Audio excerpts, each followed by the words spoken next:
Tudors.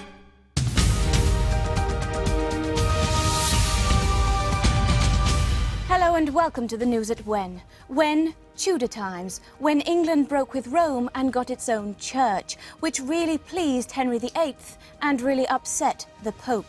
Here with more details is Bob Hale with the Catholic Report. Bob.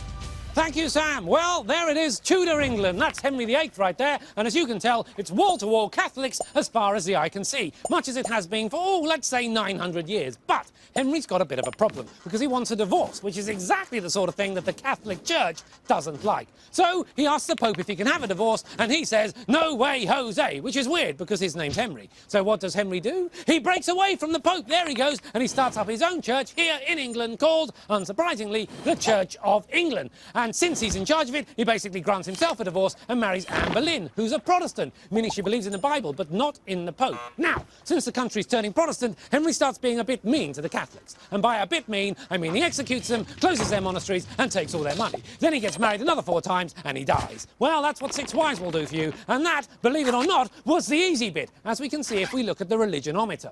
So, the next king after Henry is someone from your school. No, not really. It's Edward VI, who's only 9 years old, and he is a Protestant, that's right. And he's a king for ages and ages and ages until he finally dies at the ripe old age of 15. Yep, 15, when he hands over to Lady Jane Grey, another Protestant, who gets to enjoy ruling the country for a whopping 9 days before she's overthrown by Queen Mary, a Catholic this time. So Catholic, in fact, that she burns 300 Protestants at the stake. Although, strictly speaking, that's not being Catholic, that's just being horrid. So England is Catholic again, and everyone can just sit down and get used to it. But not for long, because here comes Queen Elizabeth. And you've guessed it, she's a Protestant. She even fights off a Catholic invasion, the Spanish Armada. Then Elizabeth is followed by James I, who's a Scottish Protestant. Or is it a Protestant? Either way, he's a Protestant, but he likes Catholics. At least he doesn't till one tries to blow him up. Naughty, naughty Guy Fawkes. And after James comes Charles I, who acts like a Catholic, but basically doesn't care. He just wants to be in charge, which he is, until he's overthrown by that chap. Huh?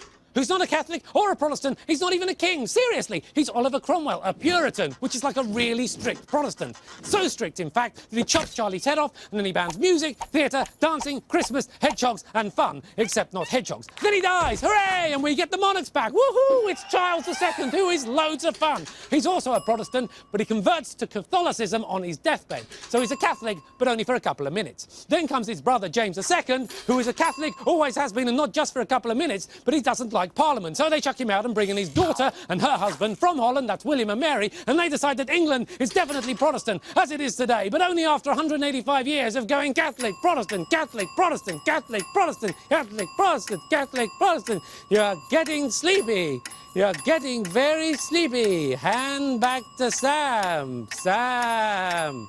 Sam. Sam. Sam. Sam. Yes, the whole Catholic-Protestant thing started with Henry VIII's doomed marriage to Anne Boleyn. When marriages come to an end, things have to be divided up. And in this case, Henry divided up Anne. Oh, I'm sorry. Have I gone too far?